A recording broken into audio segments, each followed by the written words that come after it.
Ora viva, bom dia, já está no ar a segunda edição da semana do Hora 10, edição da manhã, no TPA Notícias. Informação de primeira todos os dias e vamos então começar uma vez mais esta edição do Hora 10, edição da manhã. Muito bom dia ao Paulo Mónica. Bom dia, Ivan Falcão, bom dia a si que já está em companhia do Hora 10, já sabe que a informação é de primeira. E já temos em estúdios os nossos convidados, Carlos Alberto e Osvaldo Mboco, especialistas, ou seja, comentaristas aqui do TPA e deste Hora 10. Vamos olhar para estas últimas voltadas à política e se calhar começarmos mesmo por este desmentir. O MPLA desmentiu as declarações do líder da UNITA sobre negociação para a transição do poder. Começava por si, Carlos Alberto, qual é a sua visão em torno desta afirmação? Bom, em relação ao desmentido do MPLA, ao desmentido do João Martins, que barra MPLA, a mim não surpreende, porque eu em 2019 fui, se calhar, o primeiro angolano a dizer que o Adalberto Costa Júnior tinha um perfil falso, quando denunciei que ele estava a cometer um crime de falsa qualidade na Assembleia Nacional, dizendo que ele era licenciado em Engenharia Eletrotécnica. Eu filo em 2019 e nesta altura, para dizer que eu era conselheiro da ERCA, tinha sido convidado pelo senhor Adalberto Costa Júnior para ser conselheiro da ERCA, representante da UNITA na ERCA, embora eu nunca tenha sido da UNITA, nem nunca fui de nenhum partido, felizmente eu prefiro ser independente. E nesta altura eu tinha percebido que o Adalberto tinha um perfil estranho e é por isso que eu fiz a denúncia em 2019. Quando vejo esse pronunciamento de João Martins, quer dizer, eu estou aqui a ver exatamente o Adalberto, porque eu sei que ele é assim. O Adalberto é alguém que fala consigo uma coisa agora, depois de um minuto ele distorce o discurso. E não me surpreende nada que ele tenha tido este encontro com camaradas do MPLA e depois publicamente venha dizer que não, já negociou e tal, que ele já ganhou. O Adalberto é assim. E é exatamente por causa disso que eu o abandonei. E não sou eu hoje, por exemplo, a Ana Margoso, a jornalista Ana Margoso, deu uma entrevista à MFM e disse exatamente o mesmo. Hoje a Ana Margoso saiu da UNITA, desvinculou-se da UNITA, dizendo que também está decepcionada com o Adalberto. Também é outra jornalista. Quer dizer, são vários relatos que mostram que Adalberto, de facto, quer dizer, não é uma pessoa séria. E, portanto, eu tenho pouco a acrescentar em relação àquilo que o João Martins já disse. Quer dizer, e eu até acho mesmo que, e eu ainda no meu Facebook comentei sobre isso. Então, se a UNITA acha que as eleições são fraudulentas, se a UNITA acha que o voto que eles estão a pedir ao cidadão não vai para o sítio certo, estão a pedir voto por quê? Se a UNITA acha que as eleições são fraudulentas, pediu participação financeira ao público por quê?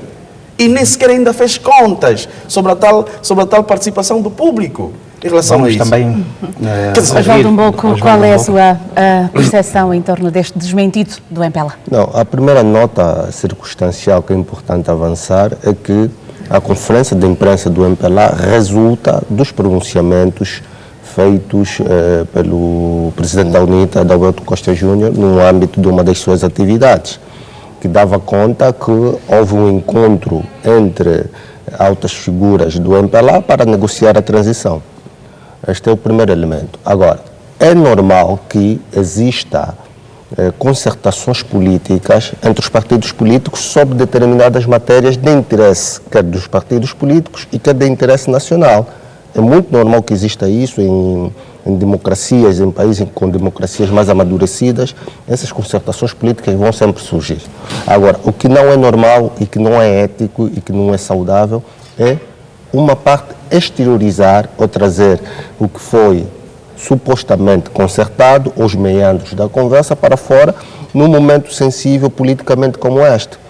Mas não é normal, Osvaldo, fazer concertações daquilo que depende do público, não é? Não. Quer dizer, não é nesta... Haver uma concertação de quem vai ser governo quando o público vota, não é nesta direção. Daí que nós vimos o Dr. João Martins a dar nota que nunca pode negociar a transição. E eu subscrevo isto. porque o poder conquista-se. O poder não é negociado.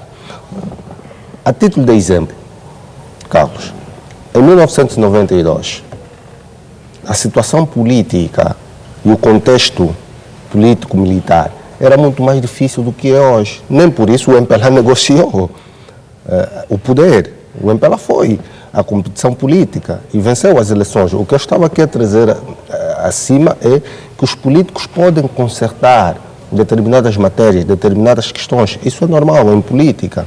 Agora, não é ético, não é, digamos, prudente, num momento sensível como esse, trazer alguns elementos que supostamente foram aí abordados.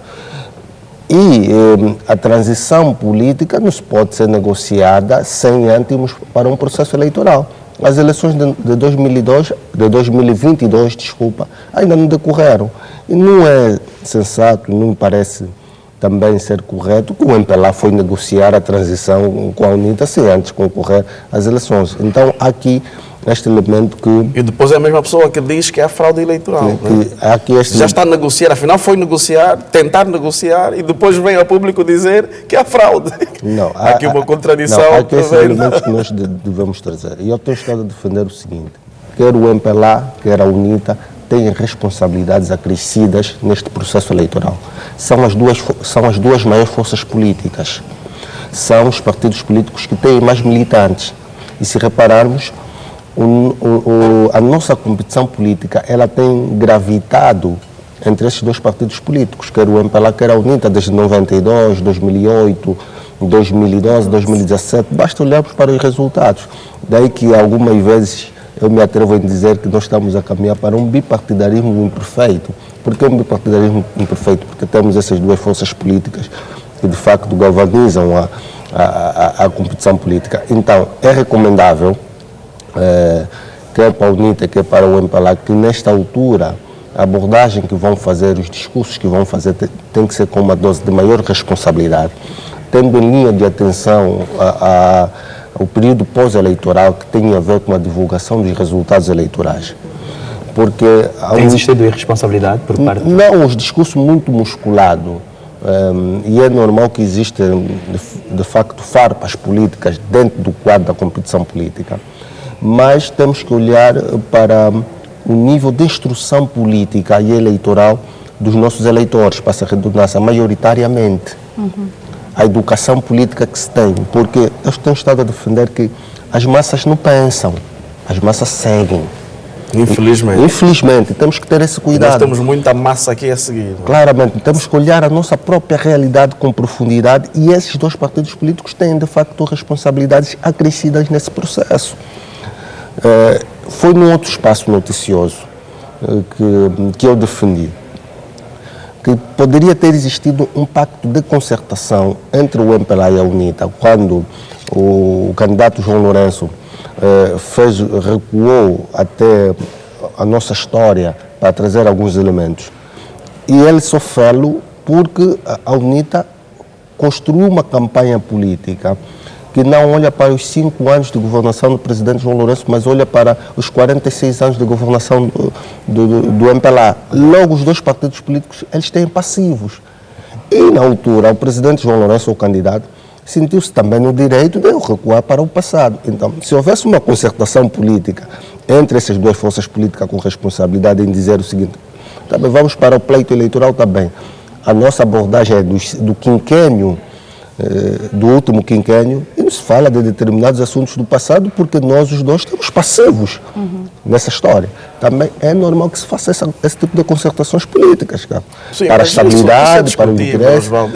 Claro, é discutível, mas é uma via de pensamento, é uma via de análise. Aqui o que tem de estar patente é a questão da mentira, não é? Isso também é ponto Nós não podemos aceitar, neste momento de campanha eleitoral, candidatos que vêm a público veicular mentiras. Porque um indivíduo que se está a candidatar a Presidente da República tem de ser um indivíduo reto, tem de ser um indivíduo honesto. Não pode, quer dizer, fez um encontro com outro e ouviu e ele vem dizer que afinal falaram BCD, quer dizer, para dizer que ele já ganhou. Carlos, isto quer dizer... Carlos, eu subscrevo isso que estás a dizer. Eu subscrevo. O perfil político do candidato é determinante para a competição política. E o candidato não pode ter sobre a sua imagem elementos que causam dúvida sobre ele. Não pode. Exatamente. Do ponto de vista estratégico, mas também tens que concordar comigo que é o seguinte: no período eleitoral há as fake news para tendencialmente levar o comportamento do eleitor para uma direção, a contra-informação, há uma série de procedimentos. Agora, quem tem que ter a capacidade de filtrar é o eleitor. Não, por isso, Osvaldo, eu não concordo. Deixa-me só terminar. Não, é normal que não concordas, assim, a contra-informação, Osvaldo, a contra-informação não pode existir. É normal que não assim, concordes. A contra-informação pode existir das fake news, etc. Uma coisa são fake news que outras pessoas fazem, que inventam factos para favorecer alguém ou destruir alguém. Outra coisa é um candidato que se apresenta publicamente a dizer que ele fez uma concertação e que afinal ele já ganhou e que parte do MPLA já sabe que ele ganhou. Não, Carlos, isto aí nós estamos a dizer a mesma coisa, com isso é uma palavras acusação diferentes. que ele está a fazer. Por isso é que o MPLA reagiu em conferência de imprensa. Eu subscrevo o que estás a dizer agora. O que eu estou a dizer é que são outros meandros que existem dentro da competição política. Que a questão das fake news também tem essa tendência de levar com que o eleitorado tome um determinado posicionamento ou não. Daí que eu dizia que a capacidade do eleitor, o nível de maturidade política do eleitor vai permitir filtrar esse tipo de informações.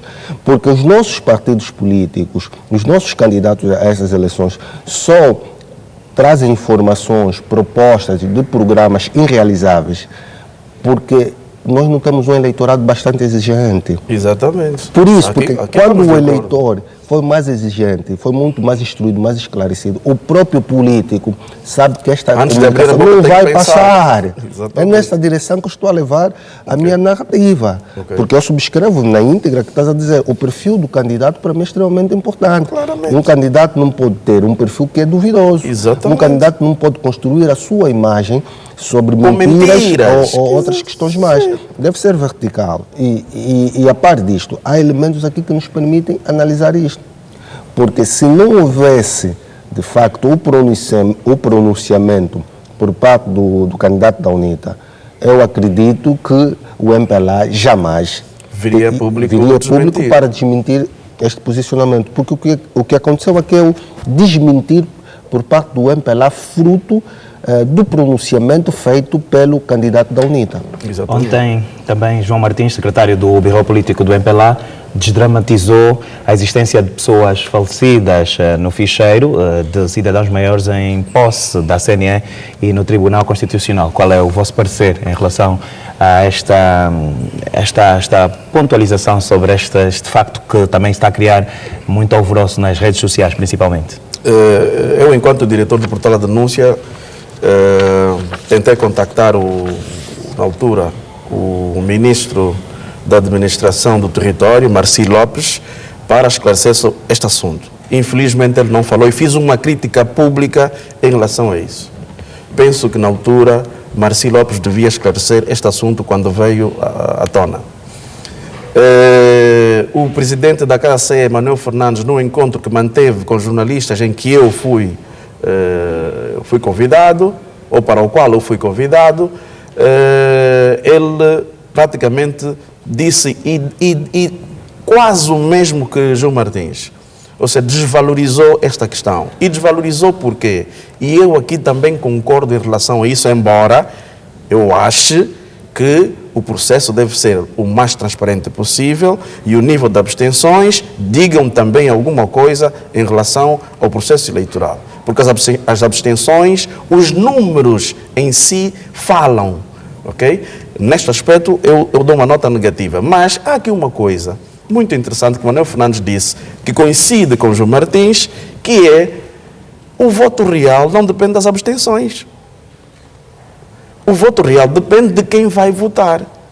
E qual é a narrativa de Manuel Fernandes, presidente da KCE, que também está a concorrer a presidente da República? É que eles estão a organizar-se para que controlem todas as assembleias de voto, todas as mesas de voto e que depois contabilizem... Eles, KCE. E depois contabilizem os votos reais. Porque uma coisa são os potenciais eleitores que fazem parte da lista do caderno eleitoral. Potenciais eleitores. Outra coisa serão os eleitores reais. Então são esses eleitores reais que devem ser muito bem escrutinados. Agora, eu acho estranho que a UNITA continue nesta narrativa da fraude eleitoral. E é justamente a UNITA aquilo que eu dizia, que pediu um financiamento, digamos assim, ao público, o público que a própria UNITA diz que é pobre, que os vai ajudar, que vai proporcionar isso e aquilo, mas pediu um dinheiro ao público, num processo em que a UNITA não acredita, mas pede voto todos os dias ao eleitor, e depois vem dizer não. Quer dizer, se o MPLA ganhar, é fraude. Quer dizer que na cabeça de Adalberto Costa Júnior só é possível haver uma vitória da UNITA, caso contrário, é fraude. Agora eu pergunto, com o mesmo sistema que nós temos, com a mesma CNE, vamos supor que a UNITA ganhe as eleições. Vamos supor que na contagem final a UNITA ganhou as eleições. Agora eu pergunto, o MPLA também poderá dizer que é fraude por causa dos falecidos? Então nunca vamos sair daqui. Quer dizer, se a narrativa for esta, quer dizer, no fundo, todos os que perderem vão impugnar dizendo que há falecidos na lista. Quer dizer, não faz nenhum sentido. O seu parecer também sobre essa desdramatização? Bom, faz algum sentido. Faz algum sentido à medida que os mortos que provavelmente estão no nosso ficheiro informático de cidadãos maiores não constituem um elemento para que realmente possa existir fraude eleitoral. Aqui faz esse sentido. Mas ela, do ponto de vista do processo eleitoral, tem uma implicação. Eu vou explicar aqui. Não tem implicação no resultado global que vai dar a vitória de um ou de A, mas como devem calcular, nós no processo eleitoral temos votos válidos, votos inválidos, que são aquelas pessoas que de alguma forma preencheram mal o boletim de voto, temos os votos em brancos, que é também uma forma de protesto, e temos a abstenção. A abstenção resulta do número de eleitores que estão registrados, mas que não foram às urnas. Okay. Mas que não foram às urnas. Quer dizer que este número de cidadãos, ou então esse número de mortos, vai constituir um número adicional na abstenção. Certo. Vai constituir um número adicional na abstenção. Mas não vai eleger ninguém. Não vai eleger ninguém. Não, é isso que eu estou a dizer. Não estou a dizer isso. Não vai eleger ninguém. Repara o seguinte, em 1992, a percentagem da nossa abstenção foi de 9%. Em 2008 foi de 12,6%. Em 2012 foi de 37,2%. Em 2017 foi de 23%. Do ponto de vista daquilo que é a abstenção, nós estamos nos dois últimos pleitos numa abstenção estruturante. Estrutural por quê? Porque quando a abstenção num processo eleitoral passa de 20% a 25%, é estrutural. Então, há esta necessidade, há este impacto. Agora, o que é prudente, que eu acho recomendável que se faça, é ter o número exato dos mortos que estão no nosso ficheiro informático de cidadãos maiores, para quando dos resultados eleitorais sabemos que o número de abstenção foi este, e depois retirarmos também o número dos cidadãos que já estavam mortos. Nas abstenções. Para termos uma abstenção para podermos real, perceber a percentagem real das abstenções.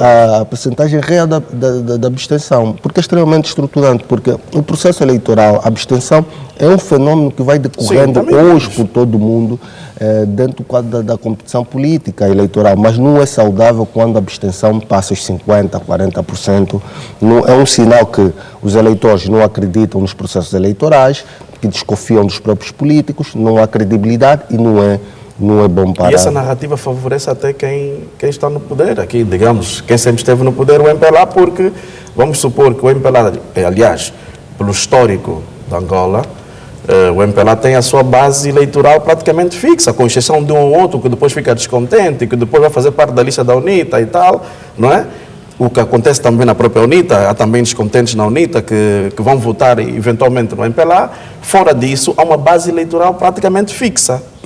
Se pensarmos assim, quer dizer que aqueles que tiverem capacidade eleitoral e não forem a voto porque desconfiam do processo, por causa da narrativa da fraude eleitoral, vão favorecer quem? Aquele que sempre ganhou. Quer dizer que a oposição não faz sentido a oposição que queira reverter a situação, que queira alternância, investir num processo que, se os cidadãos acreditarem em si, podem fazer história fazendo uma surpresa. Só uma nota rápida, volta, Carlos. Eu penso que quem vai para a competição política tem que entender que vai ganhar as eleições, porque está a competir. E a UNITA tem este direito. Só que a UNITA está com um discurso muito triunfalista.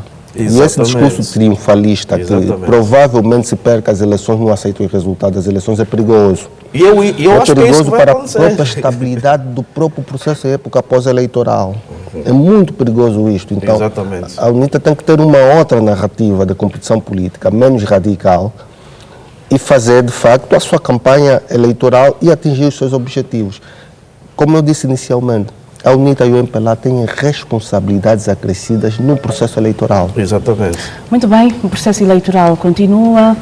A campanha eleitoral também por via do aproveitamento do tempo de antena foi ontem no seu 9º dia. Vamos olhar para isso e principalmente para aquilo que foi o programa de governação apresentado ontem, quer pelo MPLA, quer pela UNITA. Já começamos com estes dois que lideram a corrida para as eleições de 24 de agosto.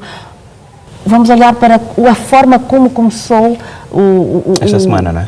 Exatamente, esta semana. E o Partido UNITA ontem começou por apresentar mais uma vez o perfil pessoal do seu candidato por via da sua esposa, mas o jeito como começou os 5 minutos foi assim mais uma vez, não é? Exatamente, a chamada provocar o telefónica debate. foi até certo ponto mais uma vez provocador e a chamar ao debate. Gostava que olhássemos para este ponto. Eu começaria pelo Carlos. Bom, em relação ao perfil do Adalberto, eu já disse desde o início que eu defendo que os líderes, os concorrentes, os candidatos, os cabeças de lista, todos eles deviam apresentar o seu perfil.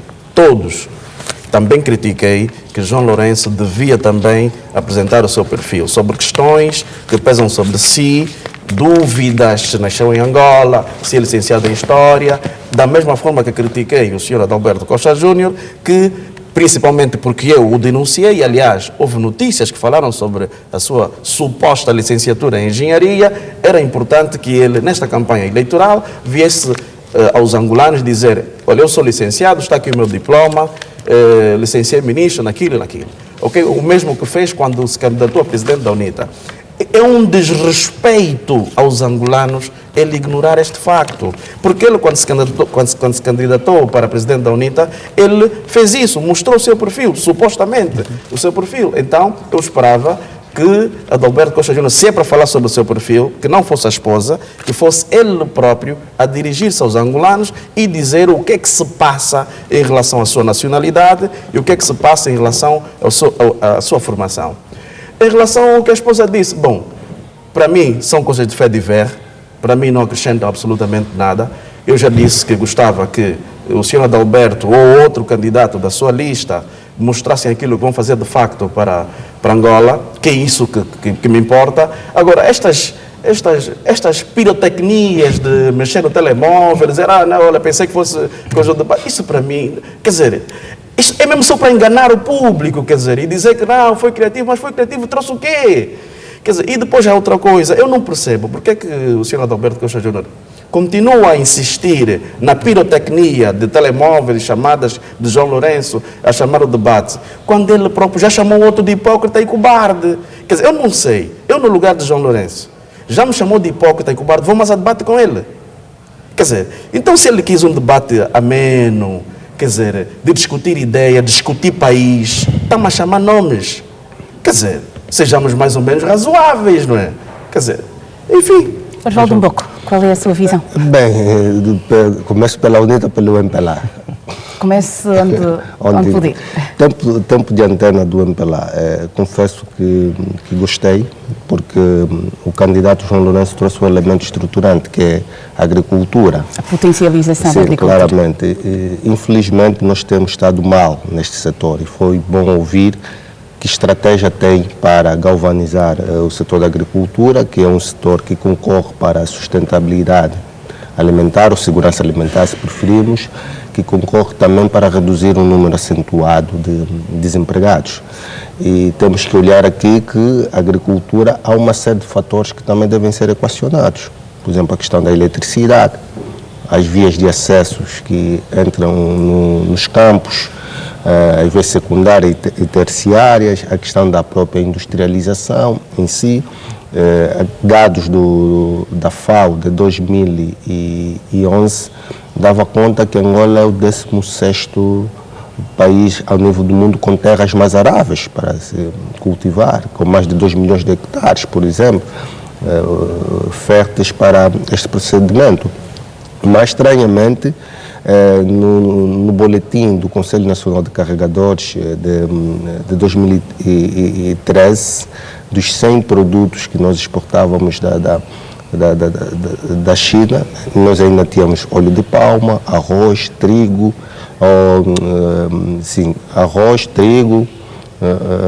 fubá de milho, etc. Então, é necessário darmos essa robustez econômica do ponto de vista da própria agricultura, mas temos que olhar para essas todas envolventes.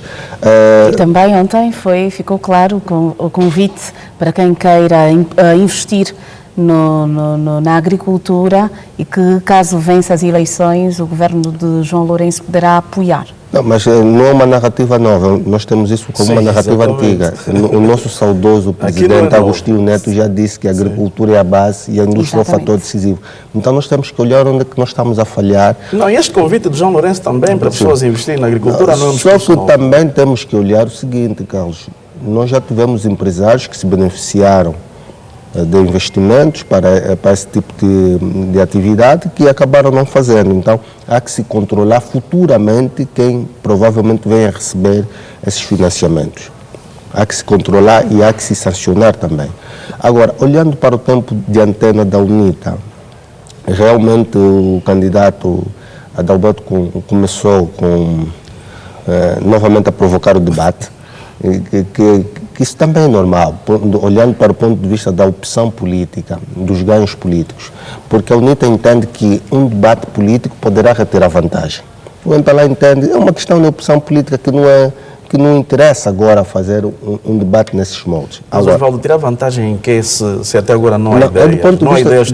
É do ponto de vista da construção da estratégia política da UNITA. Então já se sabe que João Lourenço não vai aceitar, então vou provocar para depois o público pensar. É do ponto de vista da estratégia política da UNITA, porque ele montou uma estratégia, tem marketing e etc., com base nisto. Agora, temos que trazer... não convida outros candidatos? Não, é lá onde eu ia chegar. Temos que trazer aqui esse elemento.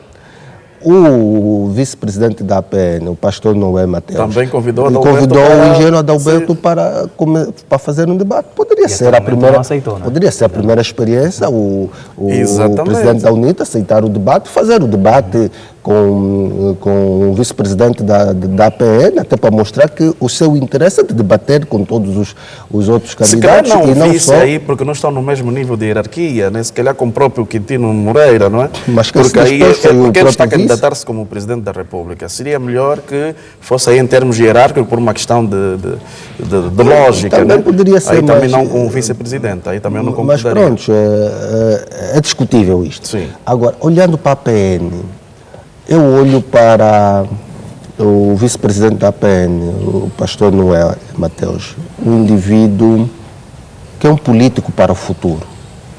Pode chegar lá, não neste processo eleitoral, pode chegar lá. Com mais trabalho de marketing, imagem, maior articulação das ideias, pode chegar lá. Uma nota positiva que vejo, que me agrada muito, é a FENELA. Okay. Comparativamente ao processo eleitoral passado, tempo de antena das eleições de 2017, a FENELA trouxe uma imagem de unidade do próprio partido político, trazendo as duas alas.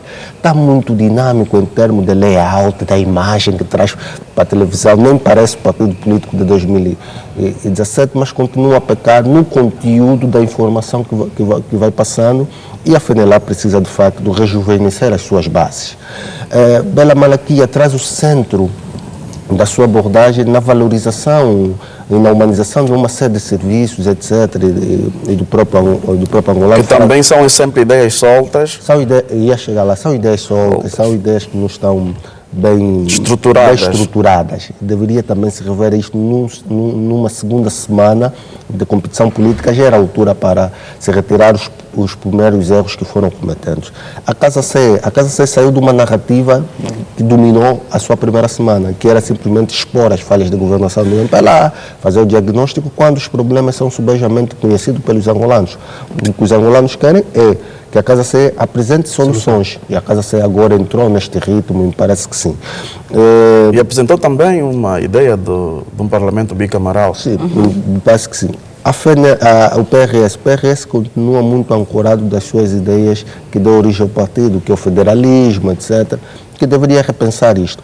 Mas ontem o presidente Benedito Daniel teve uma intervenção que eu achei positiva, à medida em que apelava para o clima da calma, tolerância política, para que não se caminhe nesta direção. Isso sim é um sentido de Estado para quem quer ser candidato ou para quem quer ser presidente. Muito bem. Carlos Alberto. Bom, praticamente o Osvaldo fez uma resenha de quase tudo, não é? Aqui apenas para acrescentar que a UNITA volta a tocar no ponto do GIP, do Governo Inclusivo e Participativo, que tem algumas alterações em relação a 2017, mas infelizmente também não se passa essa questão da estrutura da ideia e como é que a UNITA vai, coisas que eu apontei aqui, de implementar o novo sistema de proteção social, por exemplo, que avançou, garantir a proteção à criança, entre outros. No fundo, estamos agora a entrar também, se calhar um pouco com as nossas críticas, porque eu estou reiteradamente a dizer que a UNITA não tem estado a passar ideias, tem estado a fazer provocações aos adversários, ou ao adversário, João Lourenço. Talvez agora queiram mudar um pouco, e eu espero que mudem, porque para o bem de todos, porque eu sou apologista das novas ideias, já disse isso aqui, tanto para João Lourenço quanto para Adalberto Costa Júnior. Espero que nos próximos passos de antena possam servir para, de facto, mostrarem as suas ideias. Ideias alternativas, ideias que podem, de facto, constituir ideias com estrutura e que possam convencer o eleitorado e se pare de uma vez por todas de se desconfiar do processo eleitoral. Porque, para mim, não faz nenhum sentido. Se eu não acredito em alguma coisa, não participo. Se eu não acredito numa organização, eu estou lá por quê? Sou hipócrita. Então, quer dizer, não faz sentido nesse momento, no momento de campanha eleitoral, em que todos eles estão a pedir o voto ao cidadão, quer dizer, estar mais a alimentar discursos de fraude. Não faz sentido. Temos de ultrapassar isso. Isso dito de outro modo, Carlos, quem participa na competição política não pode pôr em causa primeiro a instituição e o próprio processo. Exatamente. Porque quando se parte do princípio que o processo está viciado, é fraudulento, depois temos dificuldade em aceitar os resultados eleitorais. Exatamente. E o que os partidos políticos devem perceber é que há o recurso gracioso que se faz em sede da Assembleia de Voto, quando o agente eleitoral que por ele foi registrado, que vimos que alguns partidos políticos tiveram dificuldade em cadastrar os seus, diz que não, aqui está errado por causa disto. Depois há um outro recurso que é feito em sede da CNE, que é esse recurso gracioso só bater a CNE. Caso não se resista, de facto, acredito que a lei fala em 72 horas ou 48 horas, salvo erro, não se resiste a um tratamento que seja, de facto, aquilo que o partido político entende, ele pode recorrer, vai recorrer aqui, vai recorrer ao Tribunal Constitucional. E com provas. Claramente. Não pode também vir só ao público. Em sede daquilo que é o contencioso eleitoral. Osvaldo, só para fazer lembrar que em 2017 a UNITA reclamou fraude e, coincidentemente, quem esteve à frente do escrutínio da contagem paralela que a UNITA fez era o senhor Adalberto Costa Júnior, o mesmo que está a candidatar-se hoje a presidente da República. Ou seja, Adalberto Costa Júnior é que foi o responsável da contagem dos votos em 2017. A UNITA, mais uma vez, para não variar, desde 1992, fala sempre em fraude. Mas Adalberto Costa Júnior não apresentou publicamente o resultado do seu escrutínio. Quer dizer, não basta também vir depois de terminar as eleições, eventualmente o MPLA volte a ganhar e depois vem outra vez. Não, como nós perdemos, é fraude. Está bem, mostre provas. Mas, Carlos, essa é uma abordagem que eu trago no meu último livro sobre as eleições em Angola, nas partes das considerações. Os partidos políticos apresentaram um contencioso eleitoral. Houve os acordos do Tribunal Constitucional, mas a UNITA disse que fez contagem paralelas, Sim. mas que nunca apresentou ao público as Exatamente. contagens paralelas, Exatamente. por um lado. Por outro lado, e aqui uma nota negativa à CNE em 2017, a CNE também alegou que alguns partidos políticos rasuraram as atas. Isso é um processo judicial. Judicial, Se um exatamente. partido político rasurou uma ata que remeteu como prova, deve ser judicialmente colocado um processo, até para desincentivar que práticas do gênero voltem a acontecer. Vamos agradecer a presença dos nossos dois comentaristas. Não vamos dar a Osvaldo nota? Mboco e Carlos Alberto. Exato. Faltou a nota diária. Faltou a né? nota. A nota eu ontem tinha dado uma nota de 7, hoje subo um pouco para 8, porque no Para cômputo... todos. Para todos, porque no cômputo geral, mesmo para a UNITA, embora tenha dado algumas notas soltas, espero que sejam notas estruturadas, já houve um pouco mais de conteúdo em relação aos outros dias. Por isso é que hoje dou a minha nota 8 ao processo eleitoral de uma forma geral, mas espero um dia poder dar uma nota de 10 valores, que é a nota máxima, quando todos de facto se virarem para aquilo que é o foco, que são as suas ideias. E atenção, não é só, e é uma nota aqui que eu gostava de dar, não é só o MPLA que tem de fazer balanço. A UNITA sempre esteve no Parlamento. 2017, 2022 esteve no Parlamento. O que é que fez? Alguém já viu algum balanço da UNITA em relação a isso? E ganhou dinheiro do Estado. Portanto, há aqui também uma falsa ideia de quem deve fazer balanço é só o MPLA. É mentira. Todos os partidos Mas, Carlos, o políticos... MPLA é o governo. Está bem, O MPLA é o governo. Tá O MPLA bem, é o mas partido Osvaldo, que ganha as eleições. Osvaldo, E sendo o partido que ganha as eleições, é a Mais ele coordenado. é a ele que cabe executar uma série de políticas. não estou a dizer o Ele contrário. que tem que Não estou a dizer fazer o contrário, balanço, Osvaldo. dizer, Só estou a dizer dizer ao também eleitor que que é eu fiz importante isso. também que os partidos políticos façam um balanço daquilo que for, daqueles que foram as suas iniciativas no Parlamentares. Parlamento. Por quê? Porque não podemos pensar que eles só estão a lutar, afinal, para entrar no Parlamento e terem lexos e terem... Sim, porque é esta a ideia que passa. É esta a ideia que passa. Eles também têm que começar a fazer balanço daquilo que eles fizeram ao nível do Parlamento, para que o público saiba se de facto estamos perante políticos sérios ou só estão a inventar coisas e a prometer coisas para depois entrarem na Assembleia e receberem mais um carro, terem mais subsídios, etc, etc. Muito bem. Amanhã voltamos a tê-los aqui para mais esta análise ao tempo de antena e a campanha política dos partidos concorrentes às próximas eleições de 24 de agosto.